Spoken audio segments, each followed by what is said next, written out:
Hey, what is going on, everybody? It is your favorite mums here. Welcome back to the YouTube channel. So I've got a video for you guys today all about my custom settings, all right? So my camera angles, all my passing mechanics and shooting mechanics, and whether they're auto, they're manual, all that kind of stuff, all right, guys? So let's get straight into it, all right, boys? So first of all, you want to make sure you are heading across to the settings area. Now, how you can find that, guys, go to your home screen like this, and then go across to customize, and then right there, settings. All right, and then you want to go to customize controls. Now, obviously, you've got your controls settings, and you've got your camera angles, all right? So they're two different things. So that's to look at your control settings. If you want to look at your camera angle, you go to game settings, all right? So let's quickly do that first. So my camera angle, guys, now this is actually really, really important, and it does change. So I've got two camera angles. One of them is a co-op setup, all right? So you want to go co-op, default, default, default, and then you want to go custom camera settings, 0 camera height, and 5 camera zoom, all right? Now, I can't take credit for this. This is something that I saw Gorilla use. So the pro player Gorilla, he was using this. I thought I'd give it a go, but it is really nice, all right?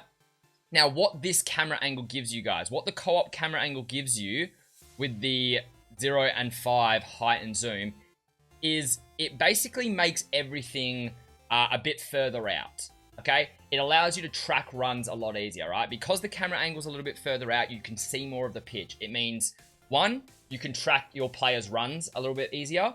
2, you can see your player making through balls easier. So that's on defense. And then on attack, obviously, you can see more passing lanes. So you can obviously see, like, from one side of the pitch to the other side of the pitch. You can see, if you're in defense, you can see your attackers making long runs and stuff like that for long through balls. And also when your opposition brings the keeper out, you can see the keeper coming out as well, guys, which can help you knowing, whether you should shoot, whether you should wait, ball roll. All right, so it gives you a little bit more awareness in terms of all the runs being made in defense and in attack, guys. Now, that's a really good one. The other one I like to use is Tele Broadcast. Now, Tele Broadcast is right there. You've got Tele Broadcast, and we go to 0 camera height. Actually, sorry. It's 0 zoom and 17 camera height. Now, basically what this one does for us is it just zooms in the field a little bit more, okay? So it's still not too zoomed in, because I don't like it being too zoomed in, but it does get the camera in a little bit closer. And this allows for more intricate dribbling. Obviously, you're not going to be able to see those runs developing as well in defense and attack as you can from co-op. But it does zoom it in a little bit and allows you to just check out all the little aspects, all right? And now what I mean when I say the little aspects, guys, is...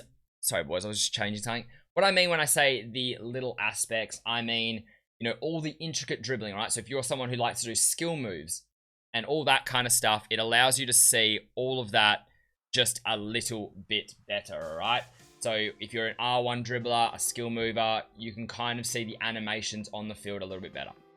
So right now I've been using co-op. I do change between the two depending on just how I'm feeling.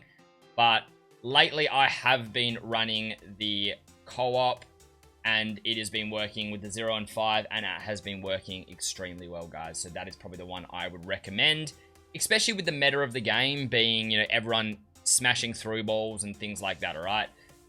You really want to be able to watch those runs. Now, in terms of my controller settings, guys, you go to here. So I've got timed finishing off.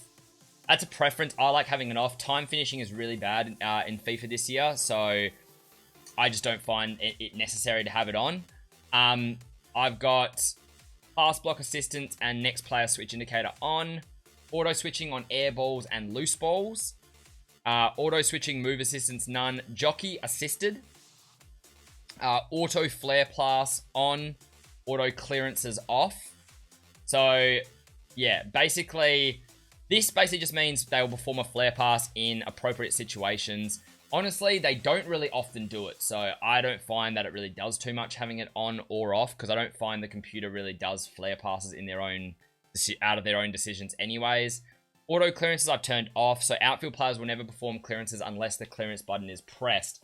Now, obviously, sometimes if you've got that on, when your defense feels rushed and stuff like that, the player will just auto clear the ball. And obviously, you're going to lose possession when they auto clear it. I don't like that. I like having full control, all right? Because in some of those tight situations, you know, I would rather take possession of the ball, shield the opponent off, and pass it back to my keeper or pass it to one of my other defenders and keep the possession, rather than just giving it straight back up but getting it out of the area. If you're someone who's not very composed in defense, maybe having that on is good for you. But if you're quite composed, then definitely having it off and keeping possession is a lot smarter of a move. So, auto shots I've got on. You want to have this on.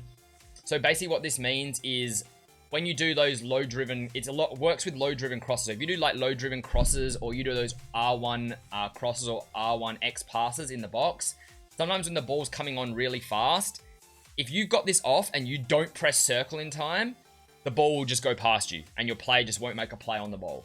So, which can happen when you're doing those really, you know, you're doing an R1X pass from, you know, 5 meters away. Sometimes you don't have time to quickly move over and press circle. So having auto shots on means that the player, if you're doing one of those quick movements, the player will at least put a foot out and try and shoot it on goal, the tap in, all right? If it's a sweat across goal, basically. So having that on is always a really good idea. Player lock on, agile dribbling on, assisted headers off. I find a lot of people have assisted headers on. I find that I've just been able to score a lot more headers with it off. I've tried both, so I've gone off. Right stick switching, player relative is a lot easier. I have tried ball relative, but it is a lot easier on player relative.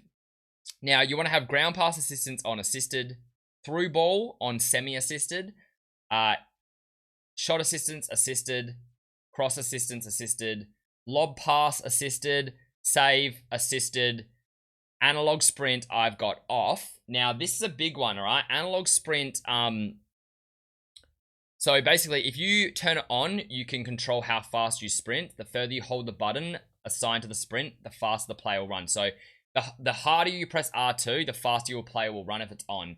And if you're only lightly touching it, he won't run as fast. I like it off because I just like to be able to touch it and he goes at full pace.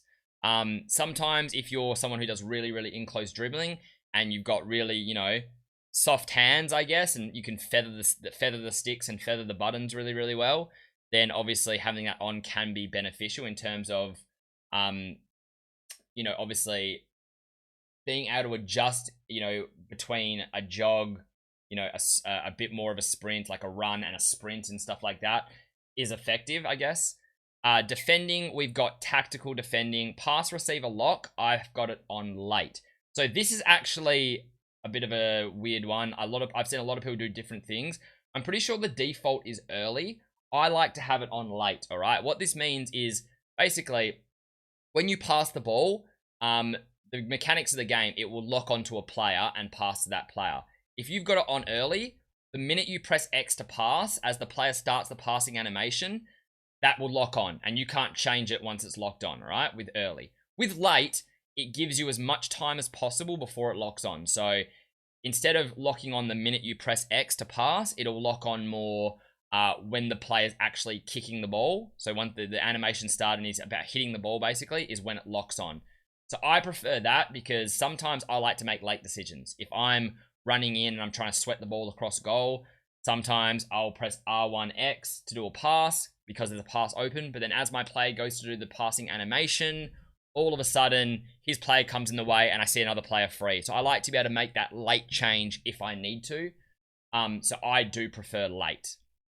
But that is basically my settings, guys. I won't go into too much detail on exactly why on everything because it will take too long. But basically, these work really, really well for me. I have tried pretty much everything. I've tried, you know, all of these on different things, on semi, on assisted, etc., etc. And these are easily what I found to be the best, man. So hopefully this video helps you out, guys. If it does, smash a like, subscribe to the channel, and I'll see you on the next one, boys. Peace.